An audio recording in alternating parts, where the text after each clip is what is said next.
Merci. Voilà, désolé. On va essayer de rattraper, mais un petit peu à la bourre.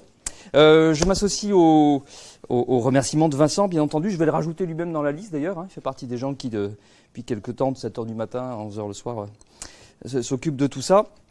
Je vais répondre juste à 3 questions pour commencer. La première, c'est pourquoi ce colloque ?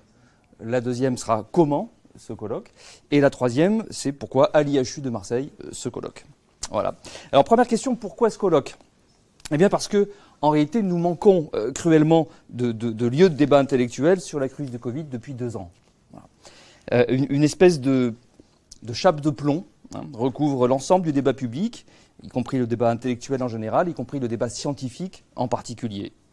Le discours officiel se prévaut d'un consensus scientifique, on va y revenir, qui est en réalité un argument rhétorique. En l'occurrence, c'est un argument d'autorité.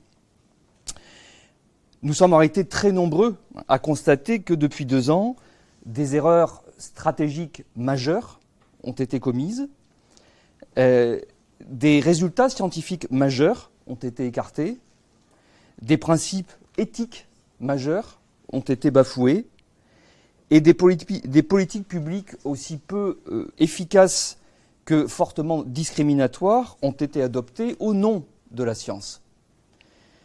Dès lors, non seulement nous pouvons, mais nous devons en discuter entre nous. Je dirais que ça fait partie de notre rôle social. Et j'ajouterai à destination d'un certain nombre de collègues que ce rôle social, il ne faut pas simplement le jouer quand c'est facile, parce que tout va bien et qu'il n'y a pas d'enjeu immédiat. Il faut aussi le jouer quand c'est la crise et qu'il y a des enjeux immédiats et que c'est beaucoup plus difficile, bien sûr. Et j'ajoute en plus qu'on ne le fait pas simplement pour le présent, les enjeux immédiats. On le fait aussi pour l'avenir. Parce que si nous, tous, société globale, avons été capables de faire toutes ces erreurs, ces maltraitances à la population, tous ces renoncements, alors qu'est-ce que ce sera à la prochaine crise ? Seulement voilà, le besoin de comprendre, la volonté de savoir dérange, manifestement.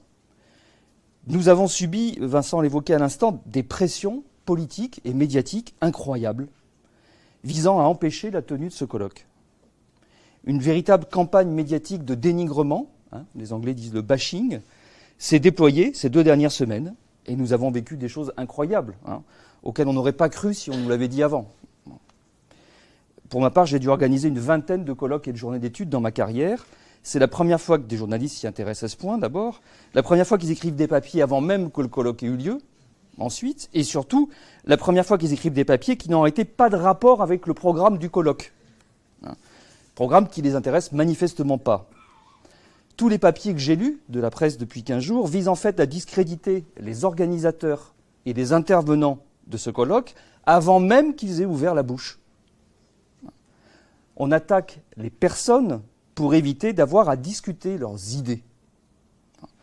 On nous qualifie de bande de complotistes et d'antivax, etc., pour tenter de discréditer par avance nos propos, quels qu'ils soient. Ça n'est pas le problème, en fait. Alors allons-y.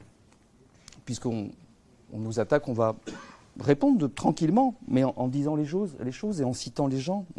Le journal Le Monde se fait, et ce n'est pas la première fois, le porte-parole en réalité du gouvernement, en stigmatisant, je cite, un colloque rassemblant des personnalités mettant en cause le consensus scientifique sur le Covid-19. Le revoilà et on va encore le retrouver après. Notre bon vieil argument d'autorité. Et donc il est prêt à tout pour appuyer cette idée. Alors exemple, c'est notre collègue de l'INSERM, Laurent Toubiana, ici présent, qui interviendra cet après-midi, qui devient, je cite, auteur d'une étude sur la surmortalité en 2020, récusée par le milieu scientifique.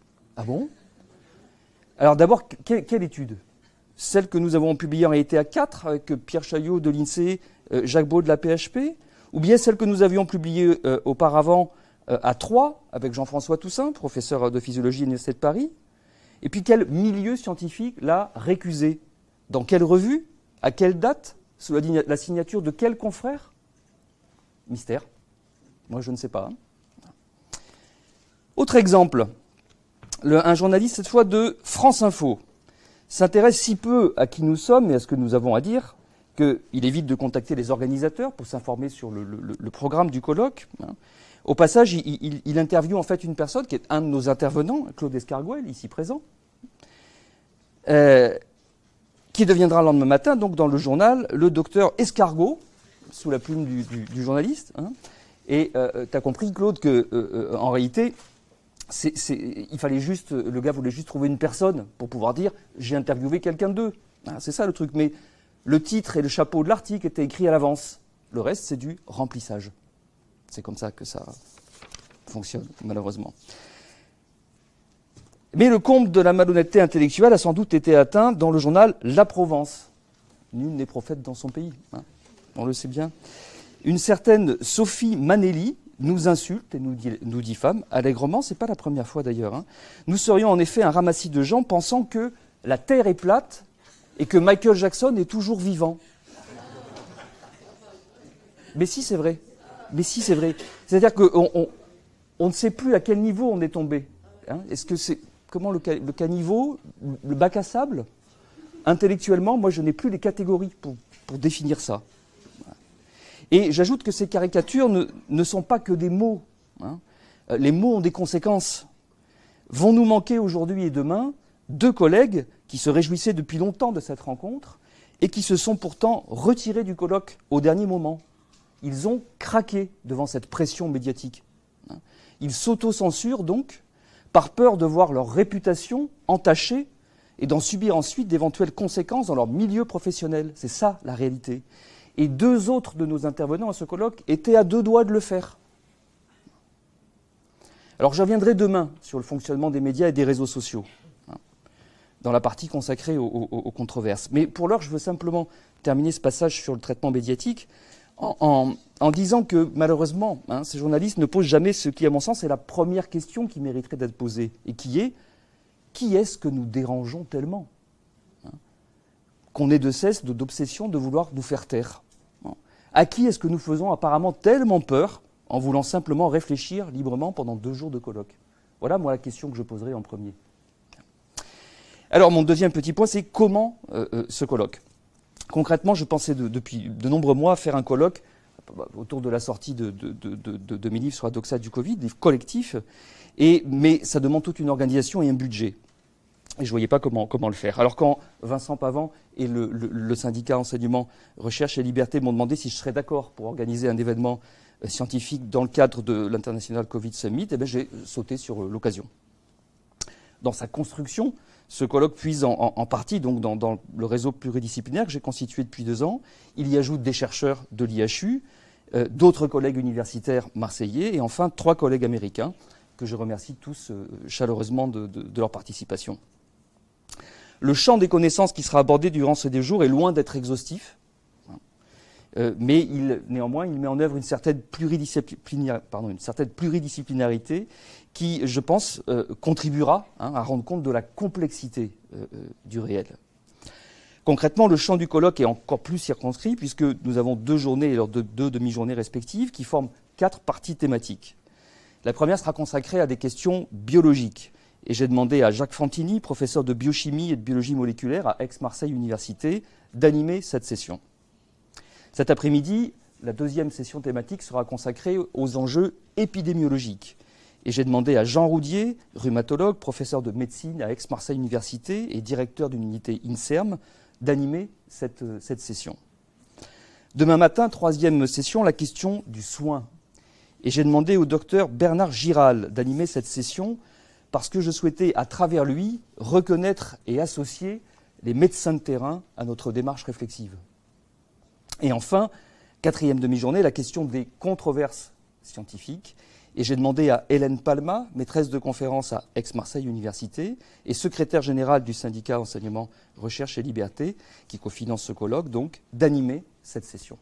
Merci à nouveau à vous 4. J'en viens à ma 3e et dernière question. Pourquoi à l'IHU de Marseille? Bien pour 2 raisons. La première est très concrète. La plupart des organisateurs et des intervenants de ce colloque vivent dans les Bouches-du-Rhône. Et je vous assure que si nous avions été principalement des Parisiens, on aurait organisé ce colloque à Paris. Pas de souci. La deuxième raison relève d'un choix intellectuel.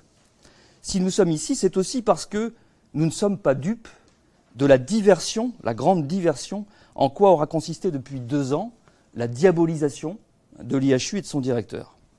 Vous, IHU, avez tous subi non seulement des formes de harcèlement politico-administratif qu'évoquait Didier Raoult encore ce matin, mais aussi sur le plan médiatique, un véritable harcèlement moral assorti de violences psychologiques et symboliques inouïes. On vous a traité de charlatans, d'escrocs, de menteurs, d'empoisonneurs, de malades. Mais vous avez tenu bon. Et vous avez fait un énorme travail, à la fois dans la recherche et dans le soin, ce qui est la mission du service public, en quoi consiste un institut hospitalo-universitaire. Donc si nous sommes ici, c'est aussi pour moi, mais je pense pour la plupart d'entre vous, une façon de rendre hommage à ce travail et à cette, je dirais, cette persévérance dans l'adversité. Et ça ne signifie pas que nous sommes des groupies qui répétons bêtement, sont d'accord sur tout, n'entendent aucune critique. Ce n'est pas le cas. Ce n'est pas le cas. Mais nous essayons de penser ce qui nous arrive et non de répéter la propagande politico-industrielle.